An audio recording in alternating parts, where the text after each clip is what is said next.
pemirsa, Kapolri Jenderal Listio Sigit Prabowo mengakui jika pembuktian awal dalam penanganan kasus pembunuhan Vina Cirebon dan Eki tahun 2016 lalu tidak didukung dengan metode scientific crime investigation. Kapolri memerintahkan jajarannya kemudian untuk menghindari pengambilan kesimpulan perkara yang terburu-buru dan penyidikan yang berlarut agar tidak menimbulkan masalah baru di kemudian hari.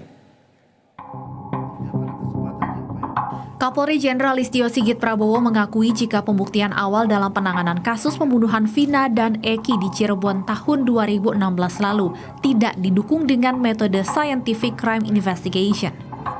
Menurut Kapolri, jika penanganan perkara didukung dengan metode scientific crime investigation, maka pengungkapan dan pembuktian suatu kasus akan menjadi lebih terang dan tidak terbantahkan.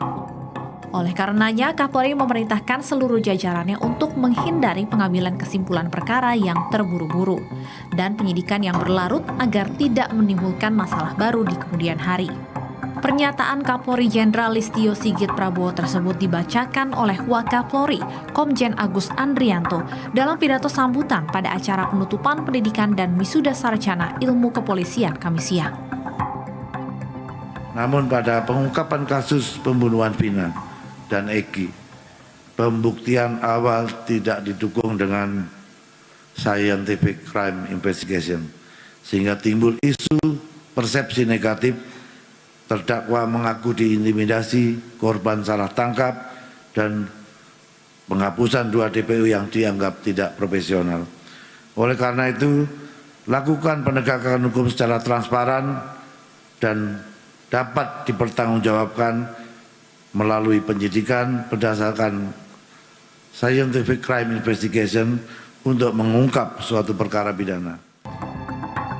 Sebelumnya, penanganan kasus pembunuhan Eki dan Vina yang pada tahun 2016 silam menjadi sorotan publik pasca peristiwa tersebut diangkat ke film layar lebar. Pada tanggal 21 Mei 2024, Polda Jawa Barat menangkap dan menetapkan salah seorang DPO tahun 2016 lalu bernama Peggy Setiawan sebagai tersangka dalam kasus ini. Sementara 2 DPO lain dinyatakan fiktif. Roy Adriansyah, BTV, Jakarta.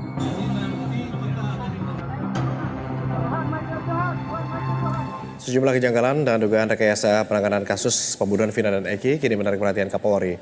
Penanganan kasus yang disebut tidak menggunakan metode scientific crime investigation ini menimbulkan banyak spekulasi di masyarakat. Dan untuk membahasnya, pemirsa, sudah bergabung Komjen Pol Purnawirawan Ugroseno Wakapolri periode 2013-2014 dan Bang Tony RM selaku kuasa hukum Peggy Setiawan. Selamat sore. Selamat sore, Selamat sore. Mas Seno, Pak Tony, terima kasih sudah bergabung bersama kami di Berita 1 Sore. Saya mau ke Pak Seno terlebih dulu. Pak Seno, banyaknya kejanggalan hingga dugaan rekayasa pada penanganan kasus pembunuhan Vina ini sampai kemudian menarik perhatian Kapolri. Bagaimana Anda melihat ini, Pak Seno? Ya, saya hanya melihat pada putusan Pengadilan Negeri Cirebon nomor 04 ya, di situ ya. Jadi minim tentang masalah barang bukti dan scientific crime investigasinya dimunculkan di situ. Itu yang beban berat mungkin dalam rangka untuk mengungkap kasus ini selanjutnya. Oke, Pak Seno, apakah karena memang ini terjadi sudah begitu lama, sudah bertahun-tahun yang lalu, ini juga yang kemudian menjadi kendala begitu dari pihak kepolisian untuk mengungkap kasus ini? Enggak, suaranya putus. Pak Seno? Oke, saya mau coba hubungi ke Pak Tony terlebih dulu, Pak. Kalau begitu, Pak Tony. Suaranya hilang. Oke, Pak Seno, Anda masih dengar suara kami dari studio? Pak Seno? Oke, saya beralih ke Pak Tony terlebih dulu kalau begitu. Pak Tony, Anda masih bersama kami? Masih. Oke, Pak Tony, penanganan sejak tahun 2016 ini kan disebut penyidik belum menggunakan metode scientific crime investigation. Tadi juga sempat disinggung sedikit oleh Pak Seno. Pada saat pengungkapan tahun itu, begitu di tahun 2016, metode yang digunakan belum menggunakan metode scientific crime investigation. Dari kacamata Anda sebagai kuasa hukum, Peggy Setiawan, bagaimana pendapat Anda? Ya, jadi metode scientific crime investigation itu memang booming belakangan. Akan tetapi untuk mengungkap kebenaran ya, supaya lebih akurat, yang namanya tes DNA, yang namanya sidik jari ya, dari dulu juga sudah bisa dilakukan. Jadi sebenarnya seharusnya kalau mau mengungkap pelaku sebenarnya pada tahun 2016, maka gunakanlah metode itu yang belakangan dinamakan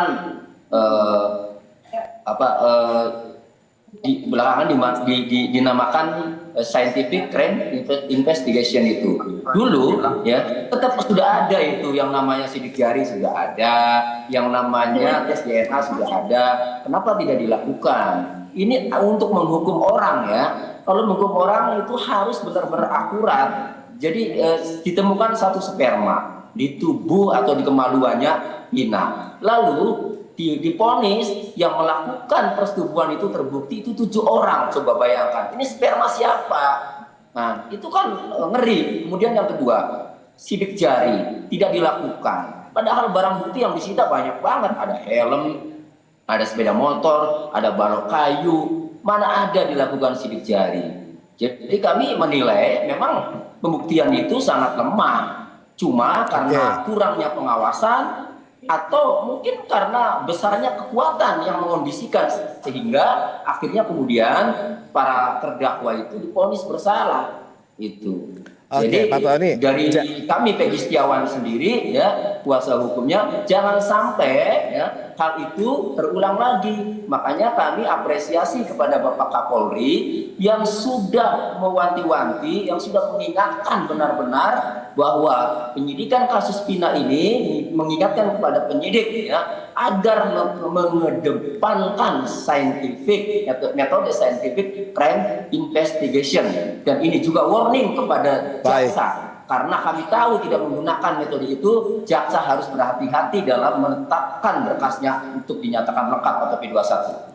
Baik, Pak Tony, jadi artinya kalau polisi menyampaikan bahwa pada saat penyidikan di 2016 lalu belum menggunakan scientific crime investigation, metodenya itu sebetulnya bukan alasan bagi kepolisian begitu untuk tidak bisa menemukan tersangka yang tepat, begitu dari kacamata Anda? Betul, karena yang namanya sidik jari ya, saya ingat banget waktu bikin SIM dulu ya, itu kan lama saya, masih sebelum 2016 ya, itu masih jauh tahun 2013, 2014 saya bikin SIM ya, 2012 juga saya bikin SIM, sudah ada yang namanya sidik jari. Jadi harusnya ini bukan sebuah alasan gitu ya? Jadi harusnya ini bukan sebuah alasan. Kalau gitu saya mau ke Pak Seno kalau begitu. Pak Seno. Ya. Saya mau coba konfirmasi. Tadi keterangan dari kata Pak Tony sebelum 2016 pun sebetulnya sudah ada pemeriksaan-pemeriksaan dilakukan begitu. Dari kacamata Anda sebetulnya apa sih yang jadi kendala begitu? Ya, saya lihat berangkat dari awal itu cukup berat kalau untuk sekarang dibuktikan seperti itu ya. Jadi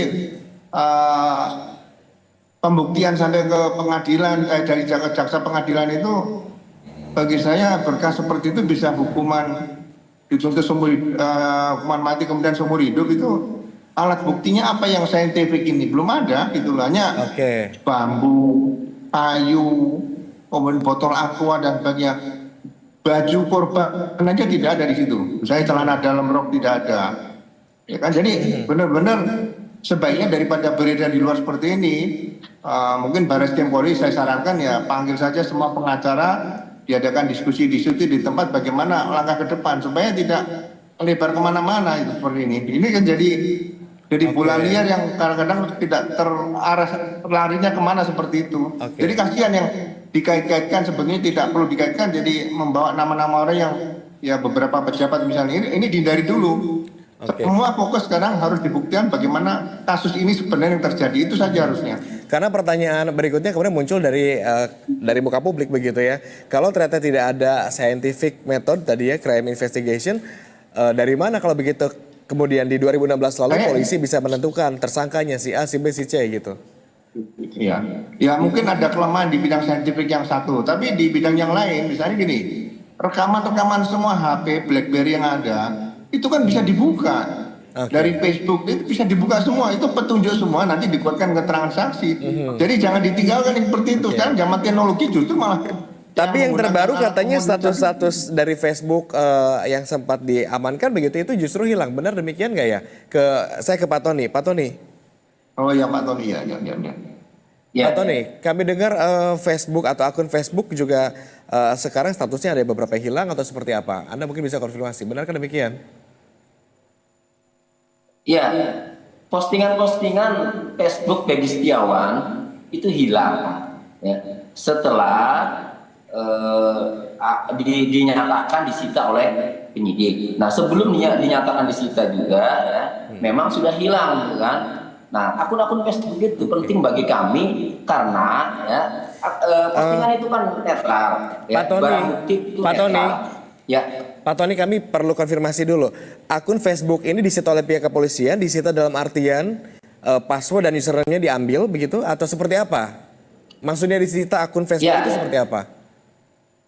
Ya, gini.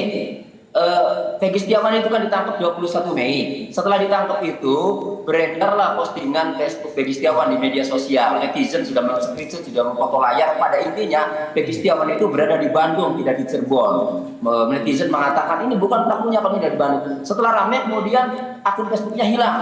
Setelah hilang di 28 Mei, saya mempertanyakan di stasiun TV bahwa penyidik harus bisa menjelaskan kenapa akun Facebook itu hilang. Kemudian akun Facebook itu muncul lagi.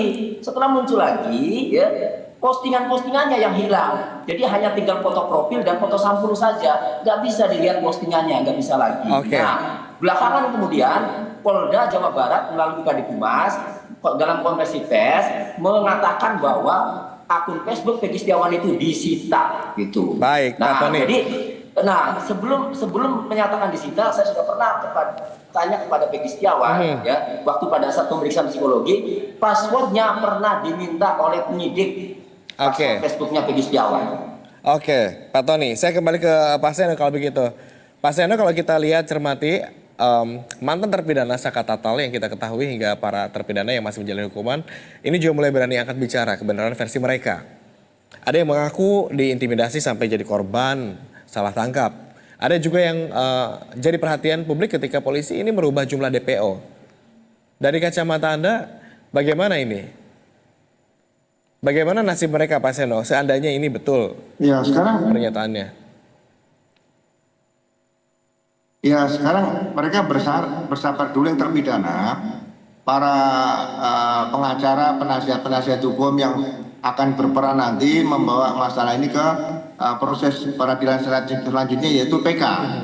Jadi PK ini harus hati-hati apa yang terjadi di lapangan, kemudian kemudian dibuat kembali oleh para penasihat atau lawyer tadi, kemudian apa temuan-temuan selama persidangan dan apa yang ditemukan setelah mereka melakukan putusan pengadilan ini perlu disampaikan dalam rangka PK karena bagi saya ini masalah ini sudah masalah internasional, jadi jangan sampai menghilang begitu saja. Wah, cukup ini pelakunya, ini suaranya sudah harus dijawab semua. Makanya saya katakan tolong sama-sama duduk sama-sama bicarakan ada apa seperti itu aja.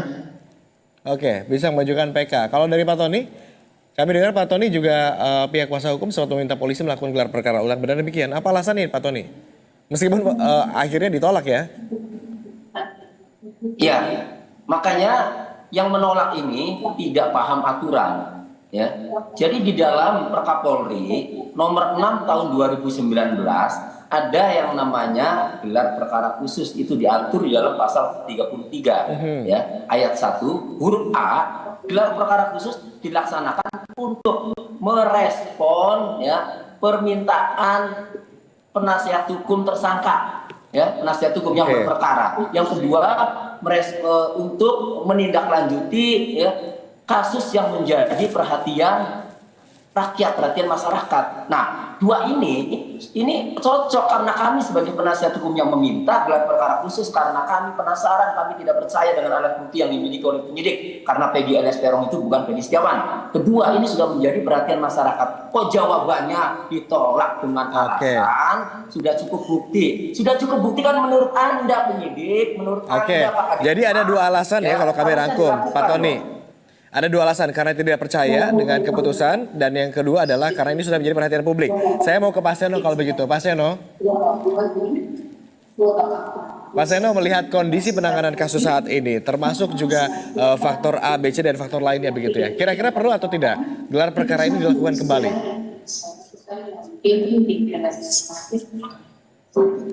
Pak Seno. Ya. Silakan.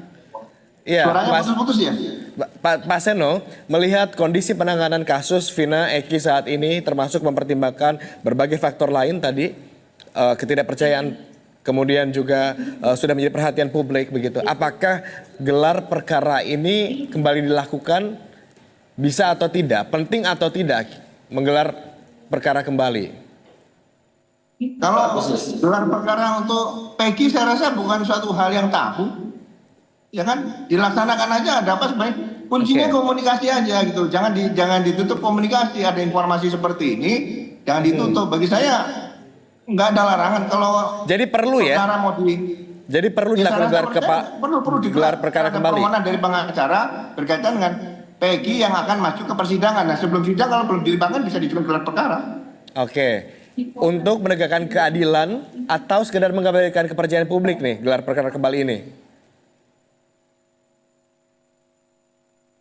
Ya, untuk menegakkan keadilan yang sebenar-benarnya, karena ya saya katakan jangan sampai orang yang tidak bersalah dihukum bersalah dan orang yang bersalah malah tidak dihukum. Baik. Itu yang harus dihindari bagi saya.